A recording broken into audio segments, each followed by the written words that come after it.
Hello and welcome to Coffee Chats. I'm Morgan and this is my discussion video on A Clash of Kings.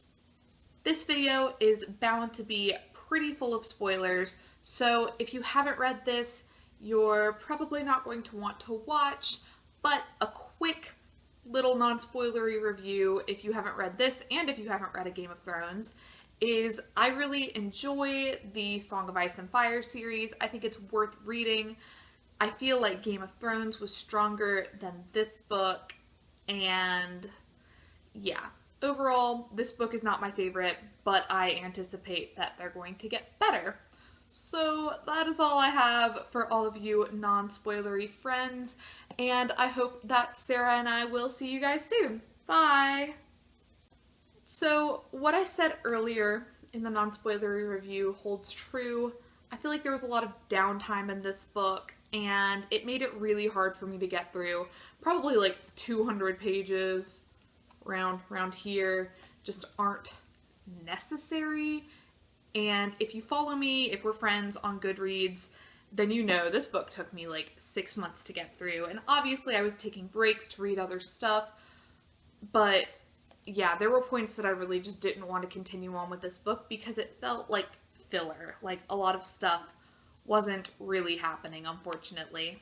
So I want to discuss all the things that happen in this book. It's less of a review, more of just me telling you about all of my thoughts. I figured we would go through each character perspective and I could tell you what I think that way. And I think I have notes on each one of the perspectives, so let's do this. First of all, let's start with Arya. Her perspective, in my opinion, was the strongest, and she's one of my favorite characters.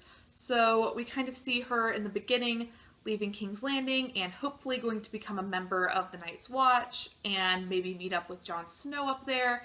But of course that doesn't happen because it's a George R.R. Martin novel, and that would be way too happy. So she ends up being attacked, her group is, and most of them are killed, and she ends up being taken away to Harrenhal to be a servant where Tywin Lannister's army is. In Harrenhal, I feel like is where the really cool stuff starts to happen. One of the prisoners she rescues comes back, and his name is Jaqen, I think, and all of that stuff where he just let her pick people to kill as retribution, kind of. And when he tells her about Valar Morghulis, it's so cool, and I'm so excited to see what she does with all of that information. I think it's going to be amazing and turn Arya into an even better character. One little thing that I picked up on during Arya's perspective that is really just a teeny tiny detail, but I thought it was fun, is that Gendry, in the end, when they finally run away from Harrenhal, and that's like right where her perspective ends, he takes as a weapon his smith's hammer, and I just thought it was so cool because obviously he is King Robert's bastard son, and Robert always had his war hammer that he fought with and like won wars with, and oh my gosh, I just thought it was a really fun little nod that is also Gendry's kind of weapon of choice, I guess. So next, let's move on to Sansa, which honestly, I don't really have that much to say about. I felt like her part was kind of unenthralling. Like, she kind of had a part in the drama at King's Landing, but it wasn't as good or as interesting as Tyrion's part. And the one thing that I really enjoyed about her part is seeing Sansa grow as a character. I think that she's learning to play the game, and she's getting much more clever, and yeah, I think it's natural after all the tragedy that she went through in the last book to see big changes with her, but I'm proud of her that she's going about it in the way she is. And the other big thing in her perspective is like her relationship with Dantos, and that's weird to me, and like I don't feel like she needs, well, maybe she does in her mind, like need a kind of hero, because that's the type of person Sansa is, but I'm kind of disappointed that she chose him. And also, I always find Sansa and the Hound's interactions really fascinating, and they had a good amount of those, so that was cool. And let's talk about Tyrion Lannister, who is so great and is the hand of the king in this book. And yeah, I just had a great time seeing more of Tyrion. He's always interesting to me. He's so clever, and I love the way he works the world, and I loved like him finding out who Cersei's spy was when he was figuring out Littlefinger and Varys and Pycelle. That was great. And always some of the best scenes in the book take place when Tyrion and Varys and Littlefinger too, I guess, although he didn't seem to be in this book as much. But when they get together, it's just the best time. And Tyrion also had Shae in this book, who is cool, but I don't really have a read on Shae yet, so I'm just gonna see where that goes. I feel like Shae could be very easy to corrupt, and Tyrion could very easily turn a blind eye to it. Also, Tyrion sent away his wild men, Shagga and all of them, probably like 3/4 of the way through the book, and I just really hope they come back. I don't totally know what the deal with them is, but I don't know. I just think that they're really entertaining, honestly, and kind of add a little bit of humor to the book, strangely, but yeah, they're fun. And another perspective that we got in this book for the first time is Theon. I don't want to go on for too long about Theon, but let me just say, I hate Theon. I can't stand him, that traitor. Oh, he made me so mad, and he karma kind of got back to him at the end of the book when Ramsay ended up taking over, but just overall, Theon, probably my least favorite character at this point, and I know y'all are all probably like, but Joffrey. But Joffrey, we never had any illusions that Joffrey didn't suck. We've always known that Joffrey is the worst. Theon is a traitor in my eyes. I know, like, there's kind of a gray area and where do his true loyalties lie, to the Starks who raised him or to his real family. But Theon owes the Starks his life and his education, like everything. And he totally betrays them in this book. And it makes me so mad. So, you know, I would probably rather have a really, really bad, sucky character who I know up front is bad and sucky than a coward and a traitor like Theon. So that is my take on him. Literally all I wrote for notes on Theon's perspective was LOL, screw Theon. No, don't like him. Okay, so Jon Snow is up at the wall, and throughout Game of Thrones, his part was the most boring to me, and his part still continues for the most part to be one of the most boring ones in my eyes. He's traveling up above the wall now, and so much of it is so boring. It doesn't pick up until the very end when he meets Ygritte, and when his little group of men is like being sabotaged all over the place, and it ends up being just him and Corin.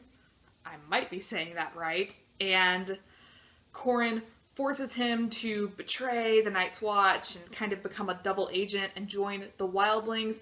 That was great. That part, I can't say like redeemed all of the boring stuff, because it was like 900 pages of boring stuff and 60 pages of interesting stuff for Jon Snow. But that was really cool. I'm really excited to see where it goes. And yeah, I feel like Jon Snow's part could be uphill from here. Here's to hoping. Okay, so I just had to import some footage on my computer to make room on my phone to film. So basically the frame might have changed, so sorry about it if it did. Let's pick up with Bran. Bran, I really love him as a character. I love him a lot, but his perspective, you guessed it, is also pretty boring in the beginning. Not much is going on in Winterfell until Theon the Buttface comes along, and yeah, so there's just not that much for him to do.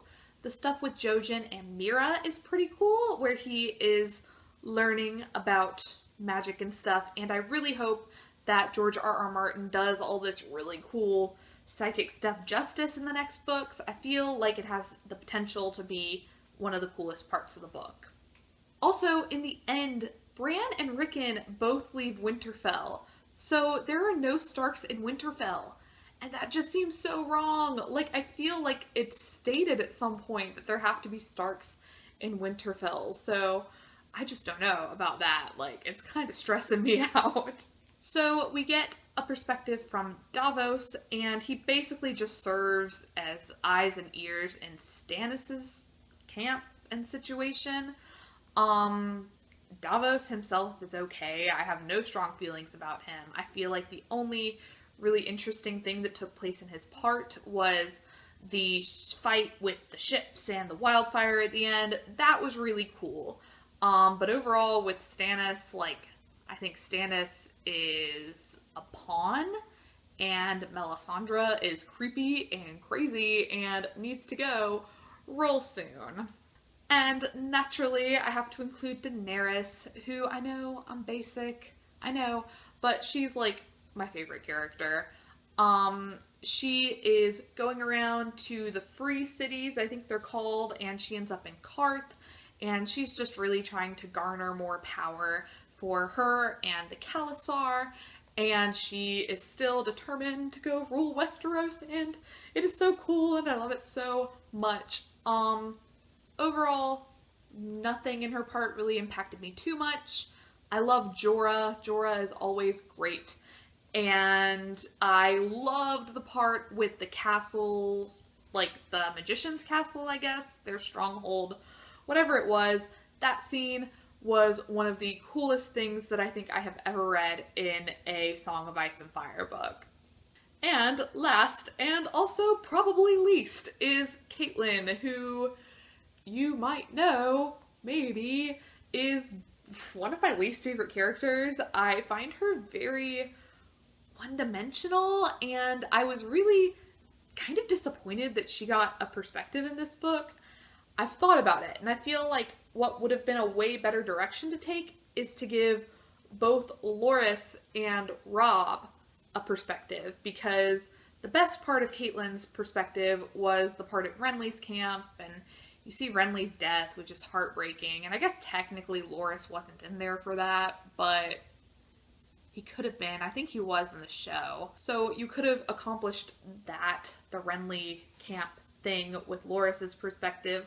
Also, rest in peace Renly. I love book Renly so much more than show Renly. Book Renly is witty and precious, and I love him.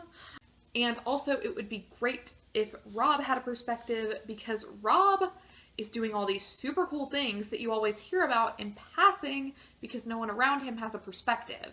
And he's fighting all these battles and all, and just like, it seems like such a waste that no one around him has a perspective. So why not just give him a perspective?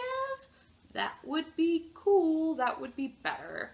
Another complaint I have for Caitlyn's part is that the stuff at Riverrun was so boring. Like, I mean, I'm glad that Brienne found a direction through Caitlyn, but just, yeah, all of that stuff, after she left Renly's camp, it was just like, why? Why am I reading your part? I don't know. Alrighty, I think that's all I have with my A Clash of Kings discussion. Sorry to end it on kind of a bummer note there. I just complained about Caitlyn a lot, but you know, whatever. Thank you guys so much for watching. Sarah and I will be back with new videos soon, and we will see you guys soon. Bye!